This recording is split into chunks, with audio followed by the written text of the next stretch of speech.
sebab kenapa terjadi gangguan hormon itu apa sih? Ya, kalau sudah tahu sebabnya nanti biar bisa menghindari, dapat solusinya, ya. Karena tadi kan risikonya ngeri kan ya, ada kista, ya ada keputihan, kemudian ada apa kanker bahkan gitu ya. Kemudian ada miom. Ya, miom itu kalau bahasa lainnya nanti kalau mau searching di Google itu fibroid ya. Fibroid itu kelenjar apa namanya jaringan parut. Nah, itu biasa terjadi di bisa di rahim, mioma uteri atau fibroid tadi itu. Nah, sebabnya kenapa? Nah, kita akan lihat penyebab gangguan hormon wanita. Pertama, faktor usia. Ya, tadi kan ada kekurangan. Ya, menopause itu otomatis semuanya akan turun. Semua hormon-hormonnya akan turun. Nah, jadi faktor usia ini sangat menentukan. Ya, atau tadi selain usia bisa jadi juga karena selain menopause ya dioperasi, diangkat rahimnya.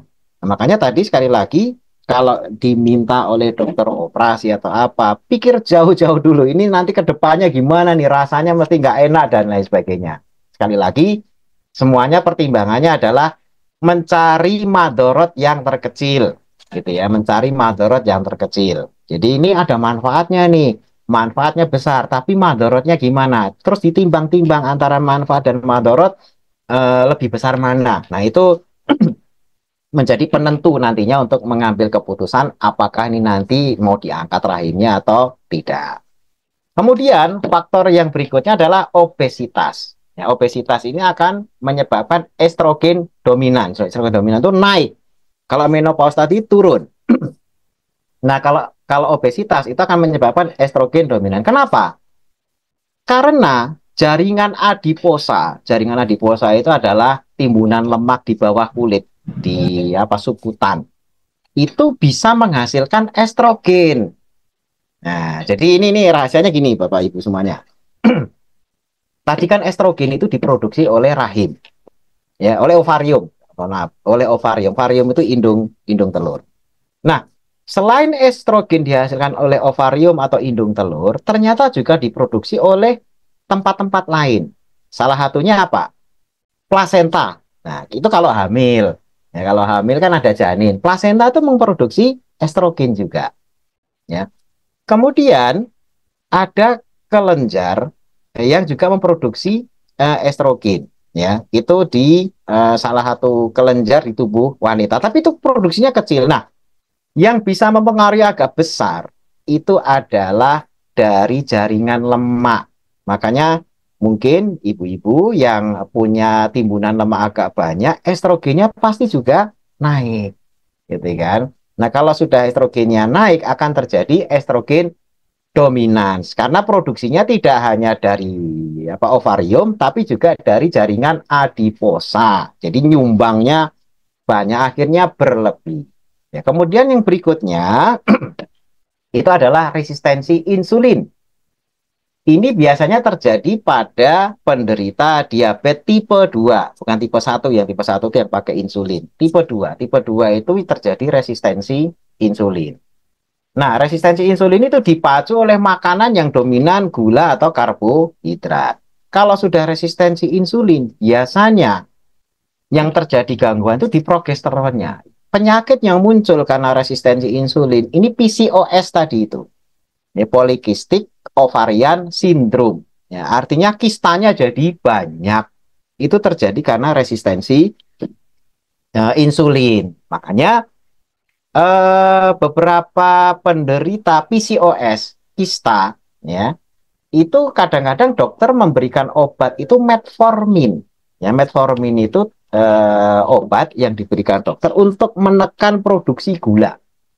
Karena tubuh kita tuh bisa produksi gula. Produksi gula di mana? Di liver. Nah, pada penderita kista dikasih atau PCOS tadi itu, ya dikasih metformin fungsinya agar gulanya tidak meludak karena produksi dari dalam ya, bukan dari makan ya. Memang dipicu dari makan dulu. Tapi setelah sudah banyak terus insulinnya resisten, nah gula itu bisa juga diproduksi oleh liver karena merasa tubuh kekurangan gula. Ya, ditambah lagi juga efek stres. Ya, sehingga karena namanya stres, itu liver mesti produksi gula banyak-banyak. Nah, sehingga jangan heran loh bapak-bapak ibu-ibu yang kena diabetes, makanya jangan suka stres. Karena walaupun jaga makanan, kalau stresnya itu tinggi, ya, kurang tidur, pikiran, banyak problem, gula itu akan naik. Naik bukan karena kita makan, tetapi naik karena produksi di liver itu naik. Ya, produksi liver untuk memproduksi gula itu jadi meningkat. Kenapa? Karena sebenarnya gini Bapak Ibu, ini saya kasih etiologinya di fisiologi ya, biar paham semuanya juga. Yang namanya stres, desain tubuh manusia itu sebenarnya ketika stres, tubuh itu paham. Yang namanya stres itu butuh energi banyak. Karena dulu desain stres itu hanya dialami oleh manusia ketika mencari makan. Manusia zaman dulu, ya dengan manusia zaman sekarang tuh fisiologinya masih sama. Jadi dulu manusia purba, ancestral nenek moyang kita, itu ketika stres itu belum mikir kayak kita, bayar SPP anak, nyekolahin apa enggak, manusia purba intinya cuma makan tidur gitu ya. Jadi sistem stres itu dibangun ketika mereka mencari makan. Nah, ketika mereka mencari makan itu kan belum punya cadangan makanan. Ya, jadi nyari makan itu dalam keadaan lapar. Karena mereka nggak punya kulkas, belum ada kulkas. Jadi ketika berburu itu perutnya malah lapar. Tidak berangkat, sudah makan kenyang baru berangkat kerja seperti kita. Enggak. Ya, jadi mereka kerja mencari buruan itu malah kondisinya lapar. Nah, tubuh makanya ketika pagi itu memproduksi yang namanya kortisol. Kortisol itu hormon stres. Fungsinya apa? Fungsinya hormon stres itu menyediakan makanan sebelum kita makan dari asupan luar. Kortisol akan dikirim ke liver untuk memproduksi gula. Nah, gula inilah yang dipakai untuk berburu. Nah, ini mekanismenya begitu. Sampai sekarang masih berjalan. Sehingga kalau manusia itu stres, gulanya langsung diproduksi. Karena tubuh taunya, oh, ibu ini stres ini. Padahal stresnya bukan dalam rangka berburu lagi, tapi dalam rangka mungkin, waduh ini awal tahun, tahun ajaran baru, beli seragam, beli ini, beli itu, stres kan? Langsung kirim kortisol. Kortisol ini yang menyebabkan gulanya naik. Ya, karena tubuh taunya yang namanya stres itu butuh gula, sehingga diproduksi gula. Akhirnya apa? Kalau stres terus-menerus, walaupun sudah menjaga makanan, gulanya akan tetap tinggi. Makanya buat semuanya saja jangan stres gitu ya, itu intinya begitu, karena ini nanti lama-lama akan terjadi resistensi insulin tadi juga yang menyebabkan PCOS kalau ibu-ibu ya. Kemudian pil KB suntik, KB hormonal, kemudian susu implan yang ada di tangan itu juga mempengaruhi hormon, kadang-kadang itu menyebabkan kenaikan entah itu estrogen atau entah itu progesteron. Kemudian ya tadi stres kronis ya. Kalau stres akut enggak apa-apa. Stres akut itu cuma sebentar. Ya, stres akut itu penting malahan. Stres akut menjaga agar kita termotivasi. Ya, jadi fungsi stres Allah kenapa bikin stres itu bermanfaat. Ya, karena biar kita termotivasi, biar kita tuh waspada. Biar kita itu dengan adanya rasa khawatir, rasa takut dan sebagainya itu waspada terus prepare atau siap-siap.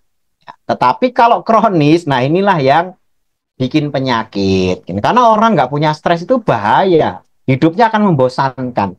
Hidupnya akan boring. Terus akhirnya apa? Depresi. Orang yang depresi itu nggak ada stresnya, gitu ya. Jadi bukan karena stres tinggi, bukan. Jadi nggak ada punya stres, nggak punya harapan, nggak punya diem aja tujuannya apa itu nggak tahu gitu. Itu depresi. Nah, kemudian juga yang mempengaruhi hormon selain stres kronis itu adalah gangguan pola makan, ya baik berlebih maupun defisiensi. Dulu pernah kita bahas tentang katabolisme, anabolisme, ya penimbunan maupun penguraian ya, harus seimbang. Jangan berlebihan menimbun, tapi juga jangan berlebihan mengurai. Nah ini gangguan pola makan. Makanya pola makan juga penting. Kemudian yang lain paparan senoestrogen. Nah, senoestrogen itu estrogen buatan. Artinya mengandung estrogen yang sifatnya sintetis, tapi barang-barang ini tersembunyi di produk-produk atau di bahan-bahan kimia yang ada di sekitar kita. Contoh, ada daging sapi yang disuntik hormon, ya. yang akhirnya kemudian mempengaruhi hormon wanita. Dalamnya itu terkandung estrogen buatan atau senoestrogen. Kemudian produk pembersih rumah. Ya. Kemudian mungkin ada ya kaum perempuan yang suka pakai apa kutek ya, cat warna kuku. Itu mengandung aseton yang juga mengandung senoestrogen terhirup. Nah, itu juga mempengaruhi. Zat kimiawi kosmetik, ya itu juga ada. Kemudian polutan. Nah, biasanya ini kosmetik-kosmetik yang izinnya nggak ada, ya kadang-kadang pakai pemutih yang sampai ngerusak kulit atau dan lain sebagainya. Ini biasanya ada kandungan-kandungan seperti itu. Makanya cari produk-produk kosmetik gitu ya, yang memang lolos di BPOM, ya izinnya jelas. Makanya saya yakin nih kalau produk-produk dari SNW, ya baik kosmetiknya, baik kapsulnya maupun yang lain-lainnya, ini akan apa namanya karena sudah lolos BPOM akan terbebas dari zat-zat yang terpapar oleh senoestrogen ini. Ini penting untuk diperhatikan karena efeknya ngaruh sekali ke penyakit-penyakit yang membahayakan tadi. Kemudian asupan makanan tidak sehat. Nah, seringkali yang perlu diperhatikan itu sebenarnya bukan nama makanan, tapi apa? Komponennya. Ya, karena kalau nama itu seringkali kita itu tidak apa namanya, tidak tahu komponen isinya apa. Misalnya sama-sama sosis. Ada yang sosis benar-benar daging. Ada juga sosis yang sebenarnya cuma tepung. Ada sosis yang tepung plus daging.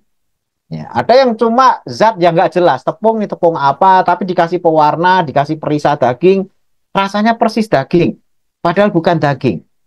Tapi ya sintetis semuanya, gitu kan. Nah, ini hal-hal yang kalau kita membahas nama makanan, akhirnya mana yang aman, lebih aman mana, apakah sosis atau apa, kita akan susah. Kalau ditanya dok, boleh nggak makan martabak? Nah, martabak itu kan macam-macam, apa martabak manis, apa martabak telur, gitu. Telur pun juga nanti macam-macam, isinya apa. Jadi jangan nyebut nama, tetapi komponen nutrisinya apa yang kita akan kejar. Karena nama bisa apa saja, tetapi komponen nutrisinya bagaimana. Banyak orang dulu 4 sehat 5 sempurna nih. Nasi, lauk, sayur, buah, susu. Ya, itu dulu ya. Begitu di breakdown, nasi. Sayurnya apa? Sayurnya sop makaroni. Ya, sop kentang makaroni. Ini sayurnya. Lauknya apa? Lauknya perkedel. Nah, terus nanti buahnya apa? Misalnya buahnya pisang. Minumnya apa? Susu manis. Nah, gulanya banyak. Ini kalau di breakdown nutrisinya, nasi, oke. Terus sup makaroni dan kentang. Nasi itu karbohidrat, ya. Terus sayurnya kentang itu juga karbohidrat. Makaroni itu tepung terigu juga karbohidrat. Mana proteinnya? Nggak ada. Jadi baik baik apa nasi sama sayurnya semuanya satu komponen karbohidrat. Terus lauknya apa? Perkedel. Perkedel kan kentang. Kentang itu karbohidrat. Jadi nasi, sayur, lauk semuanya karbohidrat. Tetapi kentang ada telurnya. Berapa? Kecukupannya kurang. Ya dominan ini semuanya karbohidrat. Nanti ditambah lagi makan pisang. Pisang karbohidrat juga. Karena isinya glukos sama sukros. Itu semuanya karbohidrat simplek. Minumnya susu. Ya, susu itu laktos, karbohidrat juga ditambah gula. Gula itu sukros, karbohidrat semua. Jadi yang disebut 4 sehat 5 sempurna akhirnya tidak seimbang. Karena walaupun 5, tapi sebenarnya komponennya dominan satu, yakni karbohidrat. Makan gula tok. Ya, nah ini yang akhirnya asupan makanan ini jadi tidak sehat karena hanya fokus kepada nama. Oh, ini nasi sudah ada, sayur ada, lauk ada, buah ada, susu ada. Tetapi ternyata ketika di breakdown isinya cuma satu komponen. Yang lainnya itu aksesoris. Ya, nah ini harus di breakdown makanya nutrisi seimbang itu karbohidratnya oke, proteinnya juga jelas. Ini protein yang justru nantinya akan membangun. Lemaknya juga harus ada gitu ya.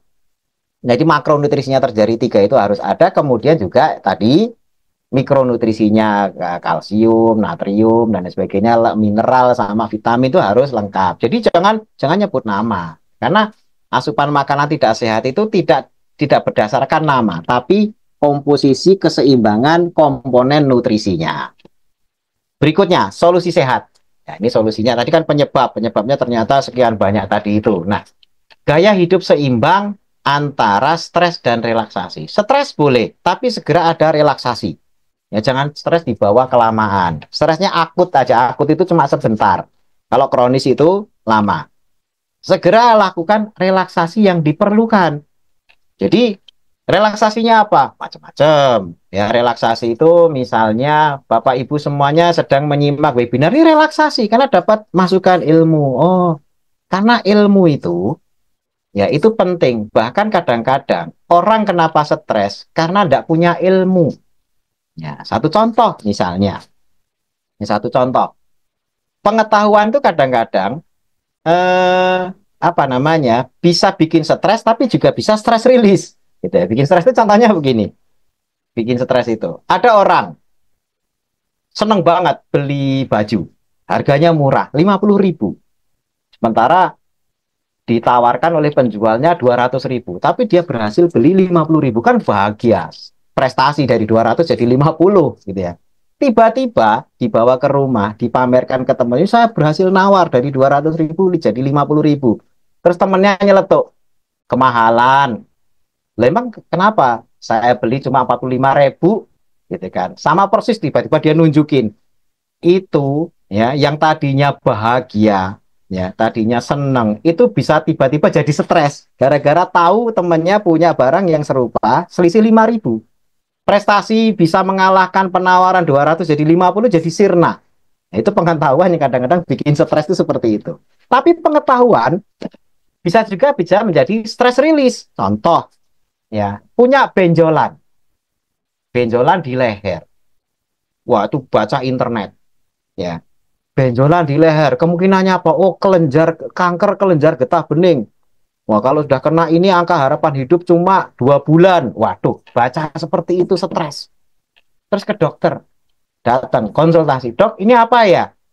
Nah, sebentar dicek. Ah, ini mah cuma kecapean. Nah, ini istirahat aja. 2 hari tidurnya nyenyak, insya Allah hilang. Itu benjolannya masih sama serupa dengan sebelumnya, tapi penjelasan dokter itu akan menyebabkan dia itu happy, stresnya hilang semuanya ya. Padahal benjolannya apakah sudah hilang? Belum ya, tapi proyeksi ke depannya dia paham ya. Makanya stress release itu penting, termasuk salah satunya itu ilmu. Banyak orang stres gara-gara tidak punya ilmu, sedikit keluhan itu akhirnya dianggap parno. Oh saya begini, saya begitu, saya begini. Tapi begitu ketemu dokter, enggak Bu, ini biasa, kasih ini aja sembuh. Ah, minum ini aja, kan SNW punya tuh produk ini. Nah, itu langsung stresnya hilang. Karena tadinya sudah madesu banget itu, oh, masa depan saya tuh suram ini, nanti ke depan akan begini begitu. Tapi begitu dijelaskan pendek saja, walaupun keluhannya belum hilang, tapi langsung stresnya plong gitu, udah nggak apa namanya. Nah ini penting, relaksasi itu penting. Ya, banyak orang yang punya problem, walaupun problemnya belum selesai, ya, tetapi dia mendapatkan proyeksi ke depan itu baik. Ya, ada orang miskin, ya, belum punya apa-apa, tiba-tiba dapat SK, dia ngelamar pekerjaan, dapat SK, 2 bulan lagi dia diangkat menjadi pegawai, gajinya 10 juta, tapi masih 2 bulan lagi. Gimana dia menjalani 2 bulan itu? Mesti happy, walaupun belum terima gaji 10 juta, mesti happy. Kenapa? Karena proyeksinya bagus. Ya, tapi coba orang kaya raya dapat surat dari KPK. Pak, minggu depan Bapak harus menghadap karena ada potensi korupsi misalnya. Menjalani seminggu itu mesti kayak neraka, walaupun hartanya belum hilang. Ya, maka relaksasi itu penting. Berkumpullah kepada komunitas-komunitas. Ya, pentingnya kita berkumpul webinar. Alhamdulillah kampus SOT itu seringkali gitu ngumpul-ngumpulin seperti ini gitu ya. Jadikan sebagai ajang untuk relaksasi. Bertemu dengan orang-orang yang berjuang bareng-bareng, punya proyeksi ke depan yang baik gitu ya. Ini bentuk-bentuk relaksasi. Karena bisa jadi nasib kita belum berubah, tapi punya proyeksi baik. Sama seperti tadi kalau nasibnya belum berubah, hartanya masih, tapi proyeksi ke depan itu ditangkap sama KPK. Itu walaupun ditangkapnya masih setahun atau sebulan lagi, mesti jalani sebulan atau setahun itu penuh seperti kayak neraka. Ya, karena bayangannya sudah, waduh ini nanti saya akan diungkap begini, begini, dan lain sebagainya. Makanya stres dan relaksasi usahakan seimbang, salah satunya itu dengan komunitas. Nah, tadi itu keluarga dan komunitas ini saya kebetulan saya agak lompat gitu ya. Di poin yang ke apa namanya keempat. Ini kan terkait sama relaksasi. Kemudian seimbang antara makan dan puasanya. Jadi jangan hanya dalam 24 jam itu makan terus. Ya, ketika kita tidur itu sebenarnya puasa. Tapi kan sebentar, apalagi yang tidurnya cuma sebentar. Ya jam 12 berangkat tidur, jam 2 udah bangun, ya cuma 2 jam. Ya, tapi kalau yang bagus itu istirahat bisa 7 jam, ya. Istilahnya kita itu menjadi kaum early bird. Ya, kaum early bird itu maksudnya apa? Early bird itu rombongan pertama. Rombongan pertama yang segera tidur dan rombongan pertama yang segera bangun. Nah, itu kaum orang beriman tuh begitu. Early, selalu early bird. Dalam hal-hal kebaikan selalu early bird. Makanya Nabi itu habis Isya, nggak ada lagi waktu yang aneh-aneh. Isya segera tidur, gitu ya. Tapi juga bangunnya cepat, ya segera bangun paginya. Sepertiga malam segera bangun early bird. Ya itu jadi seimbang antara makan, puasa tidurnya ketika tidurnya cukup panjang gitu ya 7 jam berarti sudah puasa 7 jam tinggal nambah. Jadi tubuh kita itu dikasih hak makan tapi juga ada puasanya. Jangan makan terus, jangan juga puasa terus juga nggak boleh. Kemudian seimbang antara bergerak dan tidur cukup. Bergerak itu bisa menjadi wanita karir, nggak ada masalah. Walaupun bukan tanggung jawab wanita untuk mencukupi kebutuhan keluarga, tetapi tetap saja wanita karir itu ya boleh dalam agama, bahkan kalau itu bisa membantu perekonomian keluarga itu malah sangat-sangat dianjurkan karena memang ta'awanu alal birri wat taqwa dalam urusan keluarga. Aktif bergerak ya, tapi juga tidurnya cukup. Jangan aktif lembur tapi kemudian menimbun penyakit gitu ya. Banyak sekali penyakit yang diakibatkan oleh kurang tidur hanya karena ngejar aktivitas tadi itu. Tapi kita aktif itu wajib, kita harus bergerak. Dalam agama kita dianjurkan untuk moving, ya. Air itu kalau diem jadi penyakit, ya. Genangan air itu jadi sarang nyamuk Aedes aegypti, sarang nyamuk malaria. Makanya program pemerintah itu ada air menggenang berhenti begitu, udah bersih-bersihin, ya. Tapi coba kalau air mengalir, manfaatnya bisa banyak, bisa jadi aliran listrik, ya, bisa sah buat wudhu walaupun sedikit, ya. Tapi kalau genang itu kan harus sekian kulah, gitu ya. Itu kalau dalam fikih. Jadi air diem sama air bergerak saja itu udah beda nilainya. Bergerak itu mesti bagus. Nah kita aktif bergerak, tapi juga tidurnya cukup agar hormon yang diinginkan, ya, jangan sampai ada yang kelebihan atau kekurangan. Tapi sekali lagi itu seimbang. Nah tadi keluarga dan komunitas juga harmonis. Ada urusan keluarga, kemudian problem, konflik dan sebagainya selesaikan dengan baik. Cari komunitas yang solutif, bukan komunitas yang isinya gosip, ngomongin kejelekan orang. Karena kalau komunitas itu ngomongin kejelekan orang, kita ada di situ, ya, kita ada di situ terus ngomong kejelekan orang. Ketika kita nggak ada di situ, ya apa kita nggak khawatir? Jangan-jangan ketika kita nggak ada di situ kita juga diomongin. Itu komunitas yang toksik kalau orang bilang gitu ya. Maka cari komunitas yang harmonis yang nantinya memberikan proyeksi yang baik. Ini bagian dari manajemen agar hormonal itu sehat, nanti penyakit-penyakit yang aneh-aneh tadi itu tidak akan datang. Nah, kemudian asupan gizi dan nutrisi dengan pola makan yang baik, ya, pola makan, jenis makanan itu kita atur sebaik-baiknya. Solusi herbal. Nah, ini penting karena nantinya juga bagaimana ini bisa didapatkan produknya melalui SMY, ya. Karena ini nanti akan mendukung kesehatan tubuh dan hormonal wanita. Pertama, kalau bisa ada yang mengandung manjakani. Nah, ini salah satu produk ada ini. Saya sudah pelajari. Kenapa manjakani ini luar biasa, ya. Wanita yang sudah menopause misalnya, itu biasanya problemnya itu banyak. Ya, selain nanti area kewanitaannya itu jadi kering. Nah, manjakani ini bisa memberikan area kewanitaan yang seperti muda lagi. Kemudian mencegah keputihan, mencegah infeksi karena bisa jadi antibiotik, ya, anti jamur, terutama terkait sama kandida. Kandida itu keputihan yang karena jamur, ya, jamur kandida namanya. Ini dari manjakani. Bahkan sebagian yang mungkin ibu-ibu sudah punya anak, momongan, ini bisa istilahnya kalau bahasa ini sari rapetnya. ya, bahasa Jawa atau apa itu sari rapet. Jadi bisa membuat rahim itu seperti muda lagi, gitu ya. Ya, ini khasiat manjakani dan memang ini banyak produk kewanitaan yang terus melibatkan manjakani ini. Bahkan bagi wanita menopause ini bisa membantu mengobati dan mencegah osteoporosis. Ya, karena tadi kan begitu estrogen habis, ancaman walaupun sudah minum kalsium atau penyerapannya kan terganggu. Dengan manjakani akan tertolong. Ya. Kemudian konsumsi herbal yang kaya dengan kurkumin. Ya, kenapa kurkumin? Karena ini adalah antiinflamasi. Antiinflamasi itu ini riset tentang kurkumin yang ada dalam tumbuhan empon-empon, ya, empon-empon. Hampir semua empon-empon itu mengandung kurkumin. Tapi yang terbanyak itu di kunyit, nomor 2 temulawak, nomor 3 jahe. Ini terbanyak di kunyit. Ya, kedua di temulawak, ketiga di jahe. Nah, itu khasiatnya luar biasa. Makanya juga selain manjakani ini, zat seperti kunyit, temulawak, jahe itu biasanya selalu ada dalam semua produk kewanitaan.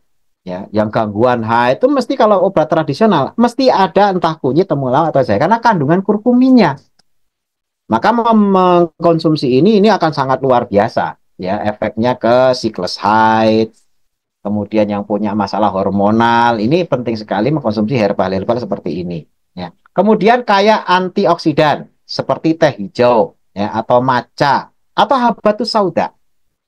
Karena teh hijau dan matcha ini adalah fitoestrogen. Bagi yang sudah menopause, itu kan butuh estrogen dari luar, ya, dari luar. Karena ovariumnya ya sudah tidak lagi memproduksi estrogen. Padahal dari ovarium itu hampir separuh lebih itu produksi dari situ. Yang lainnya dari jaringan lemak tadi itu atau dari plasenta kalau pas hamil atau jaringan kelenjar tadi itu akan menghasilkan estrogen. Tapi begitu pensiun ovariumnya itu kehilangannya bisa 50% lebih. Nah, maka harus ada asupan-asupan. Salah satunya asupan fitoestrogen itu adalah teh hijau atau matcha, juga habatus sauda. Habatus sauda ini juga ya namanya obat segala penyakit, antioksidannya kuat untuk gangguan haid ya, kemudian untuk apa namanya memperbaiki estrogen ini luar biasa. Makanya teh hijau, matcha, habatus sauda ini kayak antioksidan yang bisa memperbaiki masa-masa ketika sudah memasuki menopause. Kemudian untuk mencegah osteoporosisnya, bagi yang belum menopause gitu, maupun yang sudah, itu konsumsi yang kaya kalsium. Insya Allah kalau kalsium, ini sebenarnya makanan tuh insya Allah selalu mengandung kalsium, walaupun kadarnya berbeda-beda. Yang biasanya sudah terkenal tinggi kalsiumnya itu susu kambing. Ya, susu kambing itu kalsiumnya tinggi sekali. Ya, itu yang bisa dikonsumsi. Nah, ini beberapa solusi herbal dan suplemen yang bisa dinikmati untuk mencegah gangguan hormonal tadi itu. Kesimpulan, ya. Sebagai kesimpulan, tadi kita sudah jelaskan panjang lebar, wanita itu memiliki fisiologi tubuh yang berbeda dengan laki-laki. Peran dan tanggung jawabnya juga berbeda, walaupun kewajibannya sama. Kemudian sistem hormonalnya dan fungsi tubuhnya pun memiliki kekhasan tersendiri. Jadi, apakah wanita selain hormon tadi tidak memiliki testosteron? Punya, tapi tidak aktif sebagaimana laki-laki. Punya, tapi sedikit sekali. Sebagaimana juga laki-laki apakah tidak punya estrogen? Ada, tapi tidak aktif juga. Jadi, inilah yang memberikan ciri antara laki dan perempuan. Kekhasan, mana yang dominan. Ya. Kemudian terdapat problem kesehatan yang dapat muncul dari fisiologi khas wanita terkait fungsi reproduksi. Nah, problem kesehatannya tadi sudah kita breakdown, penjelasannya, sebabnya apa, dan solusinya bagaimana. Nah, problem tersebut bisa dihindari dengan gaya hidup sehat, asupan bahan nutrisi, dan suplemen yang tepat. Nah, tentu saja kita kumpul seperti ini dalam rangka membahas itu agar nantinya kita bisa memberikan edukasi kepada semuanya. Nah, tentu saja karena ini sangat singkat ya, kita hanya dapat waktu 1 jam. Padahal kalau seminar ya, bahas kista aja itu bisa berjam-jam. Ya. Kamera kita biar bahas kanker rahim atau kanker payudara itu bisa berjam-jam. Nah, kita ini tadi masih sangat-sangat superficial, tetapi setidaknya nantinya mungkin kalau ada pertanyaan atau yang dikonsulkan atau mungkin kebetulan punya problem kewanitaan. Nah, kita punya sarana untuk berbagi informasi. Ya, bisa konsultasi lewat apa namanya platform yang sudah disediakan oleh SND, nantinya akan kita jawab, atau juga kalau sekarang mau ditanyakan boleh nantinya hal-hal yang sekiranya perlu ditanyakan bisa ditanyakan. Mungkin demikian yang bisa kami sampaikan dari materi tentang fokus ya, kesehatan wanita dalam fokus dalam pertemuan webinar pada pagi hari ini. Kami ucapkan jazakumullah khairan kasiran atas perhatiannya.